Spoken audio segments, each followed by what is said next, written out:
Hello, welcome to today's session. My name is Suhaila Aboud and I'm a clinical management of rape specialist working for the United Nations Populations Fund and based here at the Arab States Regional Office. We have been looking at how to handle survivors of sexual violence, that is adult survivors, whether male or female. And now we are going to be looking at the special considerations that we should have in mind when attending to children and adolescent survivors. Let us look at the objectives of this lesson to begin with.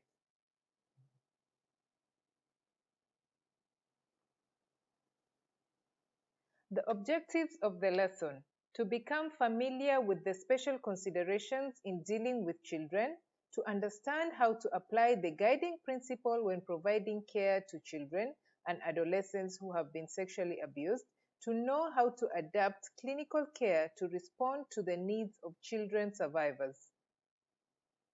Gender-based violence and children. Children react differently than adults to gender-based violence. They often express their suffering differently as well.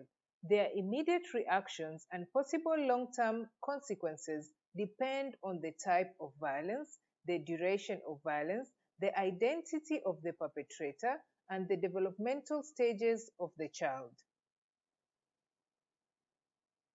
Let us look at the guiding principles to be observed when providing care to children and adolescent survivors.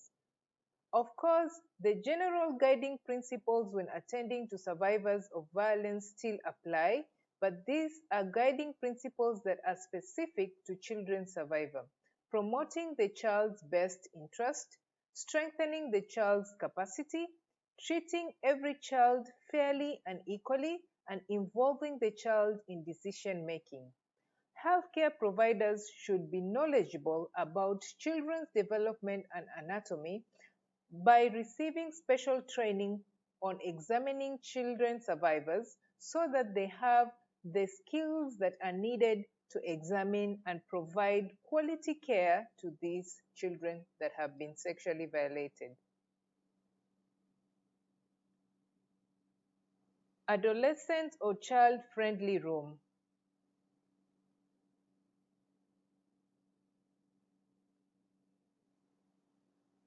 Regardless of the facility utilized, the space where the provider performs the examination should incorporate the following. It should be child-friendly, that is aesthetically should have colorful colors on the walls or some flowers or cartoons, something that is attractive to children so that they may want to be in that environment and feel safe as well. It should have auditory and visual privacy just as in adult survivors. That is, you do not examine a child without ensuring that there is auditory and visual privacy, examining them and interviewing them somewhere that they cannot be seen or be heard by other people. Ensure that the environment is thermal friendly or neutral, that is, it's neither too cold for the child or too hot for the child to make them as comfortable as possible. Provide a clean facility, provide bed linen and gown for each child whenever possible. Just like adults, you do not want to expose them and ask them to undress fully, but expose them where you are examining them at that time. Ensure proper lighting so that you're able to see even minor bruises and cuts or injuries. Ensure you have immediate access to soap and clean water, immediate access to clean toilet if possible, and access to for a sitting or support room for non-offending family members to support or any support personnel that may have brought the child. And always the availability of food and potable water whenever possible.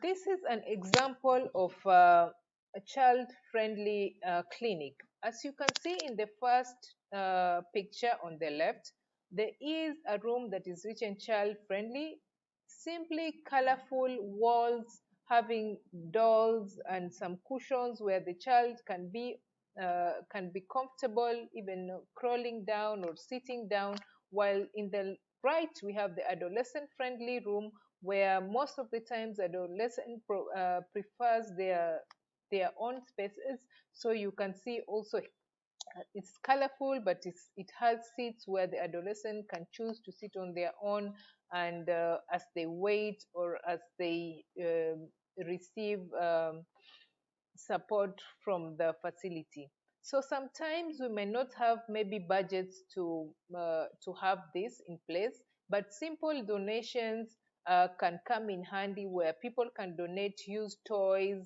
or people can donate paint, and you try and make the room as friendly and colorful as possible. And all this will contribute to ensuring the child is comfortable, and this helps you in creating a good rapport with the child that is present. Ensure a safe and trusting environment. So how do you do this? You can do this by greeting the child or the survivor by his name or her preferred name. Ensure physical and emotional safety. Introduce yourself and tell them your role. Are you a physician? Are you a nurse? Are you a counselor? And be respectful and professional. Maintain eye contact as much as it's culturally appropriate. Be calm. A survivor who has experienced fear wants to be in the company of a person who is not frightened. Do not be in a hurry. Be comforting, encourage, support, and show care to this child. Believe the child, and do not blame the child. Tell them that they are safe. Tell them that they have not done anything wrong. So just like adults, you need to provide the first line care to children survivor. Again, you will use the acronym LIVES when providing this first line care. So LIVE standing for listen to the survivor, inquire about their needs, validate their experience, enhance their safety, and support with referrals that they may need, which are beyond healthcare. So you will begin the consultation process with lives. As you continue to build the rapport with the child and ensuring that the child is feeling safe, and choosing the appropriate people to be around the child, paying close attention to nonverbal communication, and respecting the child's beliefs, opinions, and thoughts. Always involve the child in decision making. Children have a right to participate in decisions that have implications in their lives. The level of the child's participation in decision making should be appropriate to the child's level of maturity and age, and of course, the local laws. Service providers may not always be able to follow child's wishes based on the best interest consideration. However, they should always empower and support the child, and deal with the child with transparency and with respect. If a child's wishes are not able to be followed, then reasons behind not following these wishes should be explained to the child. So you can see the child's role in decision making depend on their age. For example, adolescents who are 15 years old would uh, adolescents who are 15-year-old are mature enough to make their own decisions. So comparing a 15-year-old to a 3-year-old or a 5-year-old, of course, there will be differences on how you handle these different age groups. So for 15 years and above, they are mature to make their own decisions. For 13 to 14, they are presumed to be mature enough to make a major contribution to the decisions. For 9 to 12 years, they can meaningfully participate in the decision-making process, but maturity must be assessed according to individual basis. For those who are 9 years and below, they have a right to give an opinion and to be heard, may be able to participate in decision making to some degree, though caution or is advised to avoid overburdening them with decisions that are beyond their understanding. Other key considerations, remember we have already mentioned this before, so we will move on to our next slide.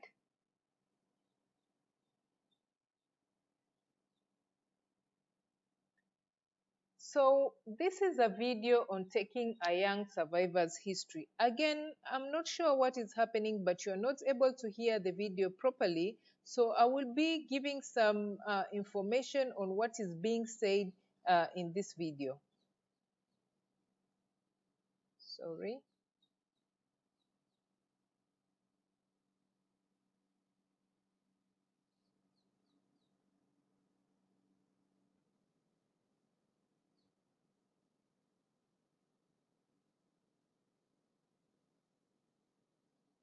So she's explaining the different ways on how we can take history from children. It can be uh, using their hands, drawing or storytelling, trying to express themselves. So when you begin to take a young survivor's history, try to create a compassionate environment where, as a health worker, you are explaining each step of what is going on. You can see the health worker here handing over the young survivor a doll to make her feel comfortable and to create that good rapport with the survivor.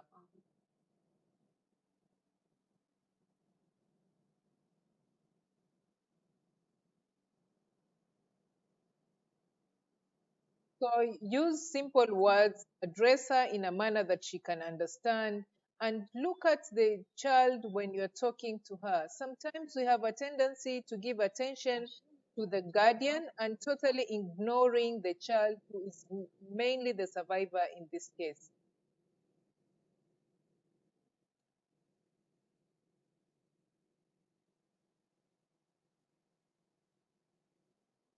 You can assess her ability to understand by maybe asking her, do you know why you are here? And hear what the child has to say. Always allow the child to talk about the events at their own pace.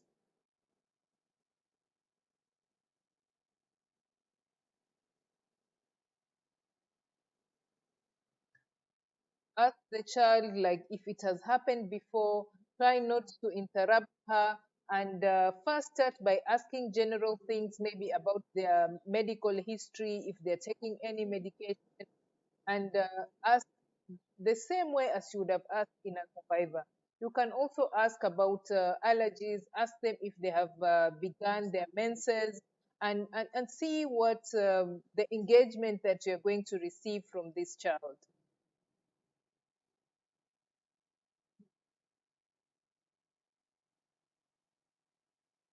There are some questions that you might ask the child, maybe asking them if they've had sexual intercourse before, but these are questions that you should ask them when the child is on their own.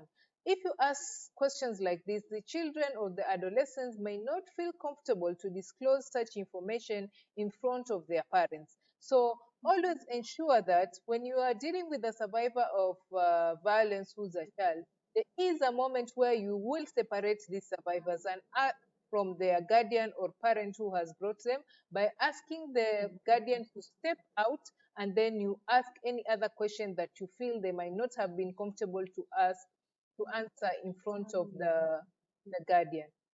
Always don't ask the child, do you want your mom or your guardian to stay? Because sometimes they are not able to say that, yes, I want them to go or I want them to stay. So always create a moment where you're asking the guardian to step out and then you remain with the child alone. When you have the dolls or something that's like a doll, it helps the survivor tell their story. Maybe they can show you what happened to them or where they were touched by these perpetrators. Sometimes they're not able to mention like the body parts that were used to touch them. So if, for example, he says the man put his thing in my private part, you want to check with the child what it means by putting a thing, or you want to see, was it a penis, was it a finger, was it any other object. So it's very, very important to seek clarification where the child has used some words maybe which you are not aware of, or words that are not clear. Always tell the child that they are being brave, that they are being there with you and discussing what has happened. Always validating that their experiences are important and that you believe them with whatever that they are sharing with you. So at this point, the health worker is asking the mom to step out of the room so that she can remain alone with the child and speak with the child privately, for her to have an opportunity to talk about things that they might not be comfortable to say in front of their guardian or their parents.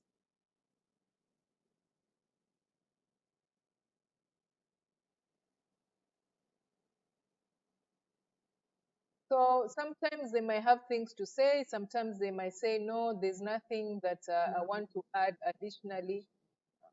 So when the child can say they don't have anything to add additionally, but you can also ask, like, now we are going to move on to examination. Do you want your mom to come back, or you're okay to continue with me? For this case, the girl says that she wanted her mother to come back, and we will see that as we continue with the lesson.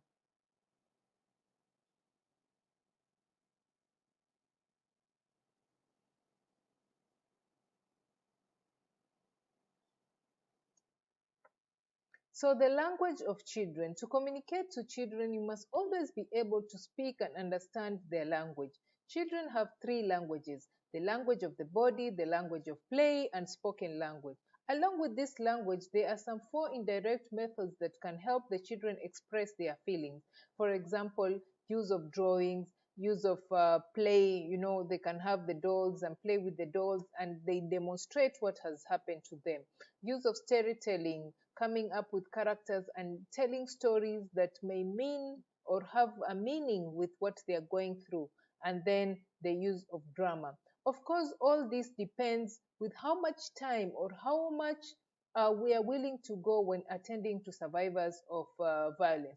Already you can see that it will take slightly more time to build rapport with children or to get all this information with children. So we have to be patient and to give the child as much time as they may need so that they can disclose. So the developmental stages have to be put into consideration when taking the history. So, for example, infants, toddlers, and preschoolers, those from birth to 4 years, they have some very limited verbal or no verbal skills at all. So, non offending caregivers or adults are always present with the child, and they are the primary source of information.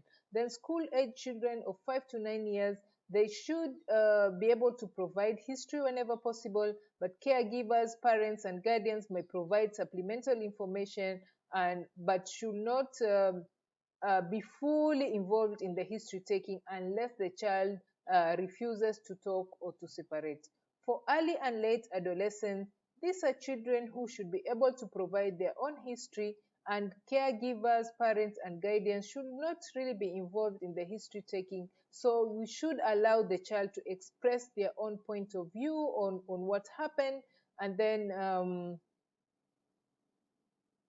because sometimes parents or guardians can inhibit this age group from sharing all their information. As I mentioned before, sometimes these perpetrators are part of the family or maybe very close family friends, and the guardians may want to prevent this information from being known.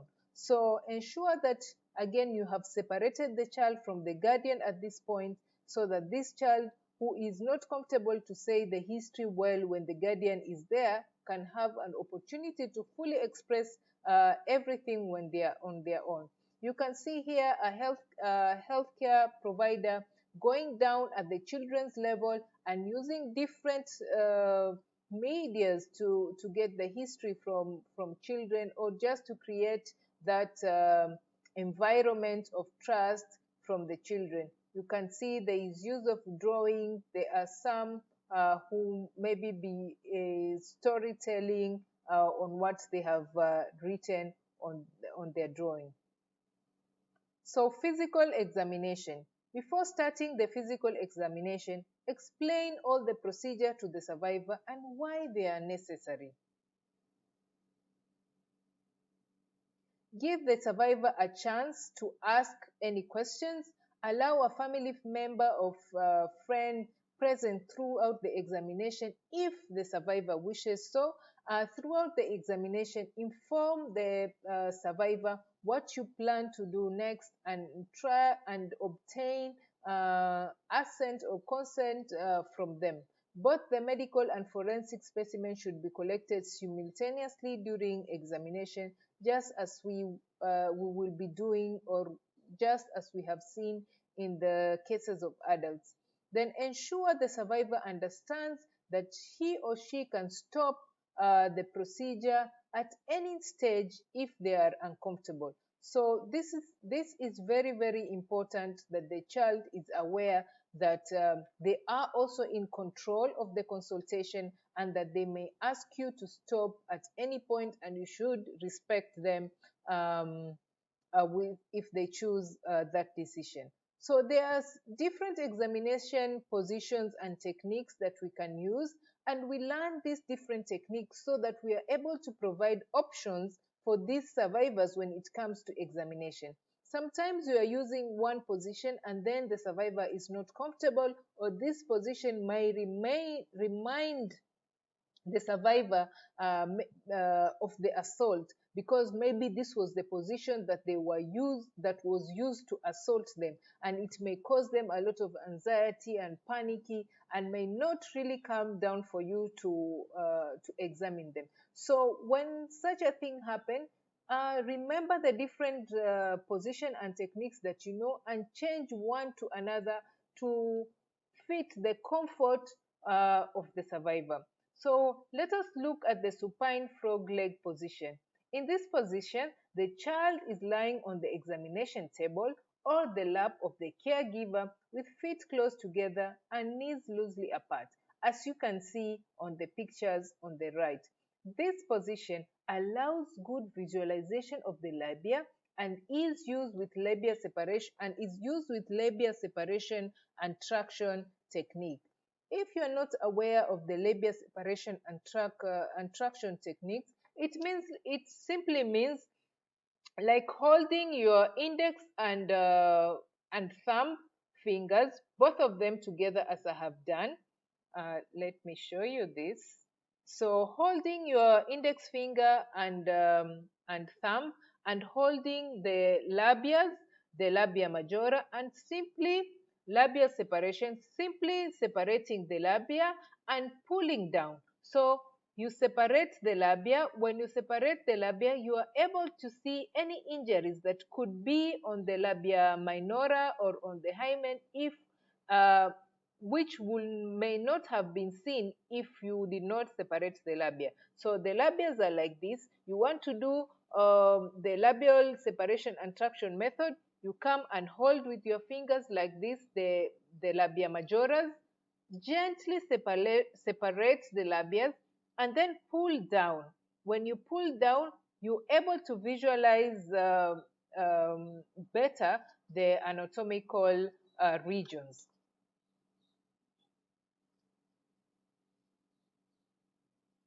The supine knee chest position. Here, a child is lying on the examination table or a lap of a caregiver with feet and knees together, holding knees to chest. So you can see on the pictures on the above, on the pictures or on the right. In the first picture, the child needed assistance to stay in that position. So depending on the age of the child, some may need assistance to stay in that position, but you see on the picture below, it's an adolescent who is able to maintain that position, and this position allows for good visualization of the anus and the surrounding regions. Remember, all these positions can either be done may on the examination table. Sometimes the children can be very scared on the examination table and maybe more calm and more comfortable when these techniques are used when the child is on the mother's lap. So you may allow that as long as you have adequate light that you still be able to see even minor injuries, because sometimes we have a tendency where the lights are maybe fixed on the examination table, so when you move you are not able to have a good source of lighting. But if you have a torch or an otoscope, then it can be used, and you are able to visualize well. Again, this is a drawing that is showing the labial separation technique and labial traction, as I have tried to explain a little a few minutes ago. So now let us look at the prone knee chest position. Here the child lies on the examination table in a prone position. Head and torso are flush with the table, knees separated and down on the examination table with buttocks raised as shown in the pictures. Again, this allows for excellent visualization of the anus, surrounding tissue, and rectal activity. Again, as you can see, for younger children, they may need help to stay in that position, but for older children, they may be able to maintain that position. Again, when it comes to male adolescent survivor or male child survivor, most of the times when you examine them on this position, it may create some anxiety because mostly they are being violated in this position. So be very keen to look at how the survivor behaves. And if you feel that this is not a comfortable position or it's a position that is re-traumatizing to this survivor, you are able to change to another position which is more comfortable for the survivor. So for the documentation, uh, do use the clock methodology.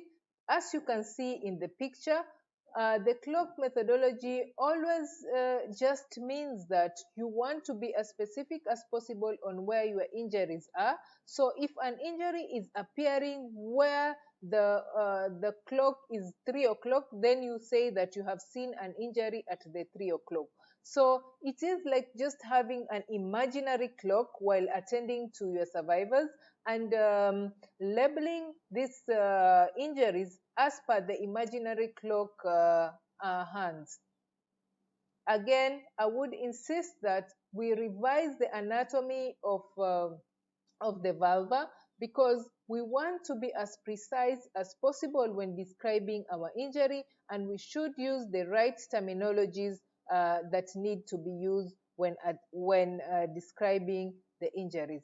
Also have a look at the different types of hymen that can be observed, because when you are not aware of the different types of hymen, then you may conduct an examination and maybe feel like the person is abnormal or the person is not okay, because you are not aware of these different types. So different types could be like the normal or hymen or annular hymen, imperforate hymen or microperforate hymen, septate hymen or cribriform hymen. All these are types of hymen that we need to discuss.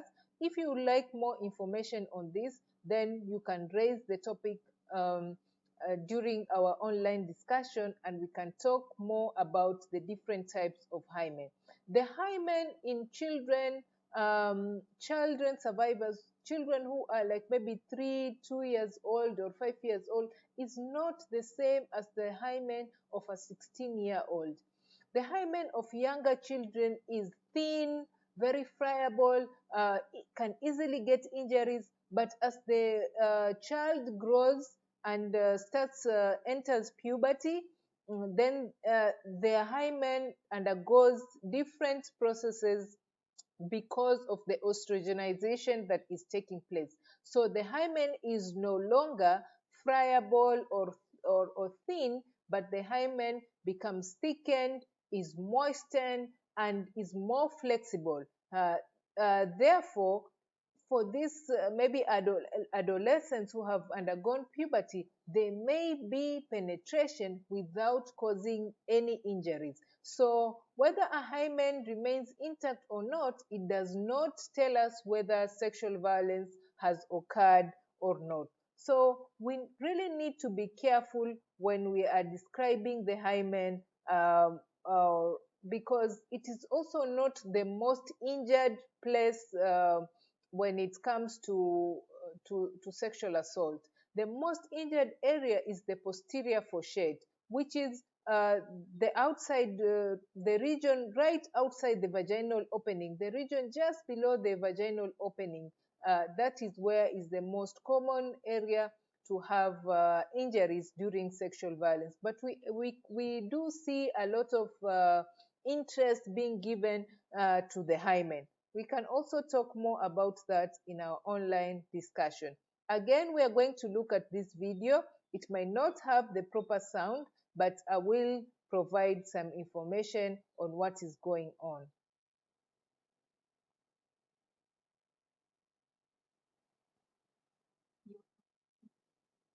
So the health worker explains to the young child, young survivor, that I'm going to be touching you.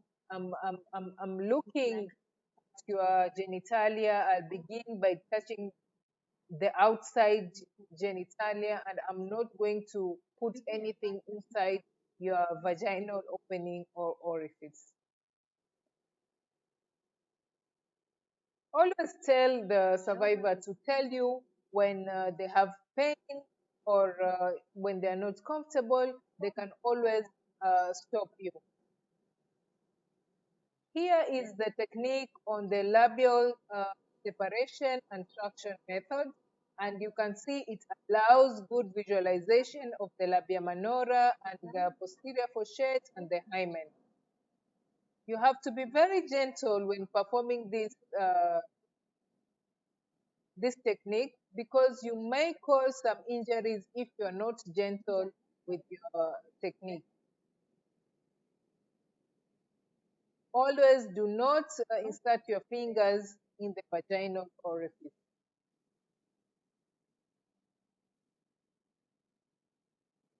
The shape of the hymen or size of the vaginal opening does not tell you whether one has been uh, sexually violated or not.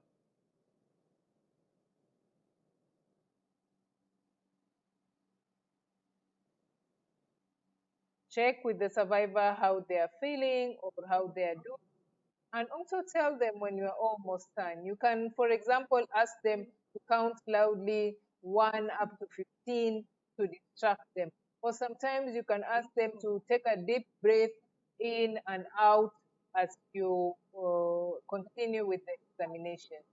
It helps them to cool down. Normally, most of these injuries require only very few hours, maybe 24 to 48 hours, and you may not see any injuries on examination, because they quickly heal. So if you do not see an injury, it does not mean that the survivor has not been violated. We have to be very keen not to provide conclusions as a result of what we have seen on examination. As I have said, the injuries happen very fast because the vaginal area is highly vascularized. So someone may be violated 2 days ago, and they come to you today and you check and you don't see any bruises, but that does not mean that they have not been violated. It's because maybe the bruises have healed, or maybe, as I explained before, the hymen of a 16-year-old or a child who has undergone puberty is thickened, is flexible, and even if penetration happens, you might not be able to see any tears on the hymen. So when it comes to examination of the boys, check for injuries to the skin that connect the foreskin to the penis. Check for discharge at the urethral meatus.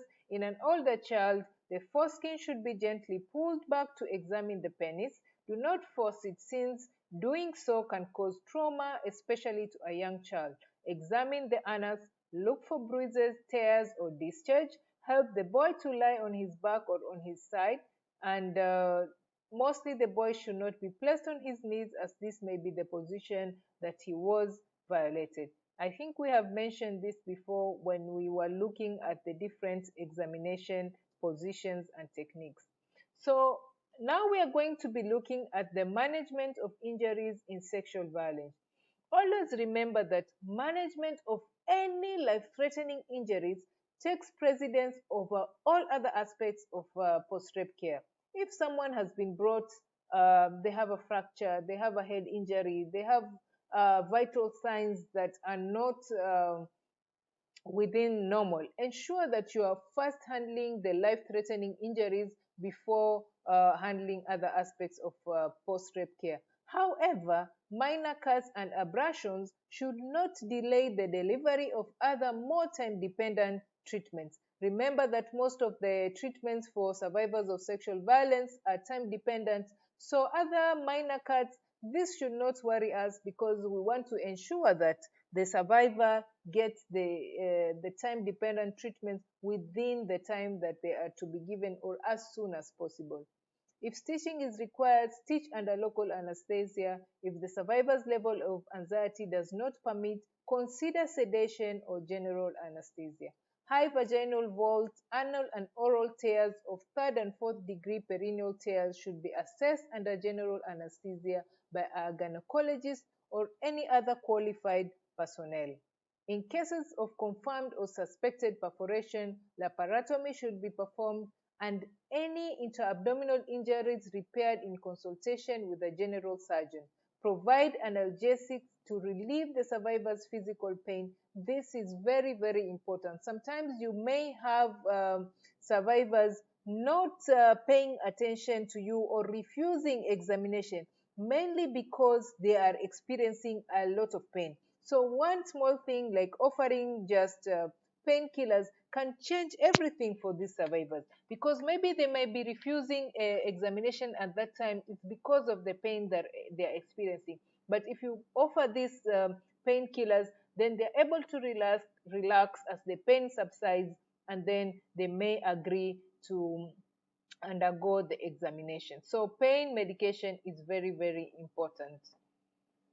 The issue of vaccination, tetanus vaccination, and hepatitis vaccination, again, is the same as with adults. So with children, only the ones below 5 years old, when they have received their national immunization, all the immunization that they are required to take as the country protocol, then they do not need this extra vaccination. But for unvaccinated children or children above 5 years, then they will need to take the vaccinations, both the hepatitis and tetanus. So for prevention of pregnancy, pregnancy as a consequence of sexual violence and exploitation should be a concern for any female child of Turner stage 3, irrespective of their menarche. So any child that is that you are attending to, ensure you check for their developmental stages. So if a child is Turner stage 1, 2, then you do not need to worry about prevention of pregnancy. But for children who are Turner stage 3, then these are children who have started to show sexual secondary characteristics, and they need to be prevented from getting pregnant even if they have not received their first menses or their periods. So this is something very, very important that we need to be aware of while attending to female children survivors. So the emergency contraceptive should be offered up to 5 days or 120 hours after the sexual violence. And please do offer this medication as soon as possible. But of course, it can be offered up to 120 hours. Recommended dosage is 1.5 milligrams of progesterone-only contraceptive in a single dose. And be aware that nausea and vomiting may occur, so antiemetic medication can be offered if the patient is experiencing nausea prior to taking the emergency contraceptive. Children who are pregnant at the time of the examination should be offered information and interventions on any options available as per their country's law. So here again we have a diagram showing us the different contraceptives that can be offered to the young survivors. And just also be aware that the longer the delay in taking emergency pills, the lower the effectiveness. That is, the effectiveness reduces as time increases. Let us look at prevention of HIV. The risk for HIV can be reduced if a child is evaluated and offered HIV post-exposure prophylaxis within 72 hours of assault.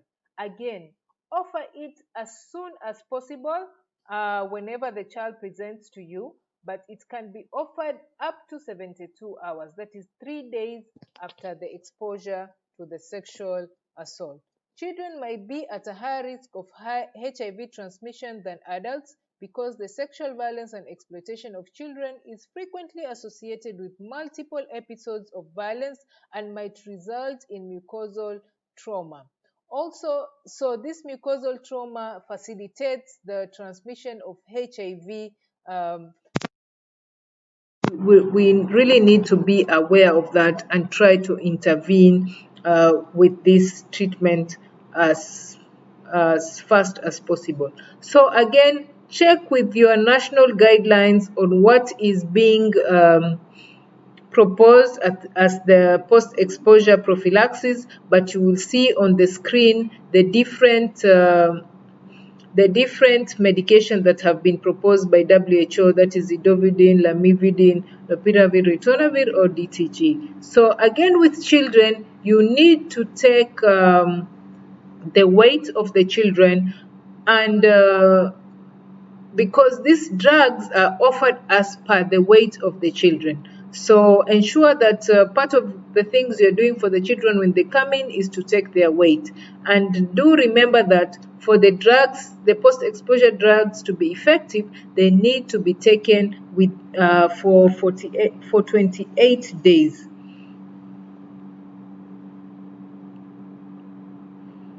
So HIV, the drugs for the PEP drugs are offered to any child who was sexually exposed and who is HIV negative. So when the child is brought, you ask to do the test, and if it is negative, you offer the PEP.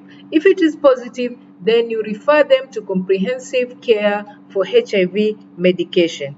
If the child, or for some reason you do not have the test kits, then go ahead to give the post-exposure prophylaxis. So the HIV test is not mandatory before offering the post-exposure prophylaxis.